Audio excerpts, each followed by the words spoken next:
Hello friends, આ તમે જોઈ શકો છો આપણો લોટ છે, ઘઉંનો લોટ મેં બાંધી લીધો છે, રોટલીનો લોટ. એની અંદર મેં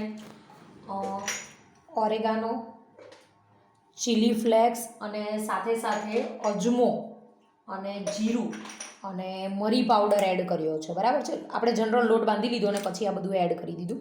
કોથમીર પણ એડ કરી શકાય, અત્યારે હતી નહીં અવેલેબલ એટલે નથી કરી, બાકી બહુ મજા આવે. અને આને લૂવું કરી અને આપણે લોકો રોટલીની જેમ બનાવી લઈશું. આટલું વણી લઈશું. પછી આમાં આપણે સેવ સ્પ્રિંકલ કરીશું થોડી, અને આના પછી ચીઝનું ક્યુબ મેં લીધેલું છે, થોડી ચીઝ છીણી લઈશું. અને પછી પાછું ફરીથી આપણે આનું લૂવું બનાવી દઈશું અને ફરી પાછું આને વણી અને પરોઠાની જેમ ચા સાથે ખાઈ શકાય. જુઓ, આપણને ચા ભાવતી હોય તો ચા સાથે પણ ખાઈ શકાય. કદાચ તમને લોકોને કોફી ભાવે તો કોફી સાથે, મને ચા પસંદ છે તો ચા સાથે, અને દહીં સાથે પણ ખાઈ શકાય છે. બરાબર છે. તો પરોઠું બનાવી લઈએ.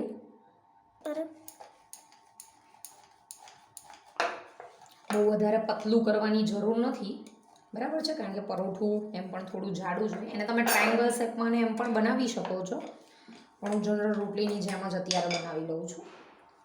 અને આને તેલ મૂકી અને સરસ મજાનું બંને સાઈડ શેકી લઈશું અને પછી ખાઈશું. એટલે કદાચ ઘણીવાર એવું બને કે શાક બનાવવાની એવી બધી માથાકૂટમાં ના પડવું હોય તો સૌથી બેસ્ટ ઓપ્શન છે. જો એક મેં આ બનાવીને રેડી કરીને રાખેલું છે, આને પછી આપણે દહીં કે ચાય કે જે પસંદ હોય એની સાથે ખાવાનું છે. અને ટેસ્ટમાં ખરેખર ખૂબ સરસ લાગે છે. જોઈ શકો છો આ રેડી છે.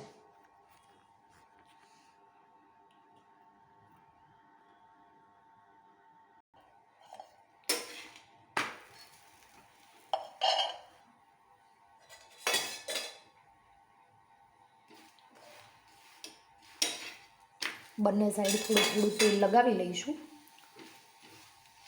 અને જો તેલ ન લગાવીને ડાયરેક્ટ રોટલીની જેમ બનાવવું હોય તો એમ પણ બનાવી લેવાનું. તો શું છે, નીચે ઉતારીને સરસ મજાનું ઘી લગાવીને અથવા બટર લગાવીને પણ એને ખાઈ શકાય છે. બરાબર છે. ઇન શોર્ટ, જ્યારે શાક બનાવવાનું કે એવું કંઈ ન ઈચ્છા થાય કે ન બનાવવું હોય તો આ સૌથી બેસ્ટ ઓપ્શન છે. એવું પણ નહીં લાગે કે શાક નથી શાક એમ. બરાબર છે. અને એમને એમ પણ ખાવ ને કદાચ તો પણ ટેસ્ટમાં બહુ જ સરસ લાગશે.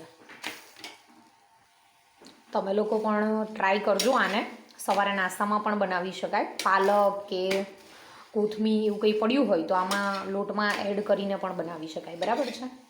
અને પછી કેવું લાગે છે ટેસ્ટમાં એ મને જરૂર કહેજો. બરાબર છે. તમને વધારે કડક જોઈએ તો એવી રીતે, અને સિમ્પલ જોઈએ તો એ રીતે તરત ઉતારી લેવું. Okay friends, bye. તો તમે લોકો પણ આવું બનાવીને એન્જોય કરજો. બરાબર છે. રેડી છે આપણું આ પરાઠું કે રોટલી કે જે કોઈ પણ, ટેસ્ટમાં બેસ્ટ છે. બસ.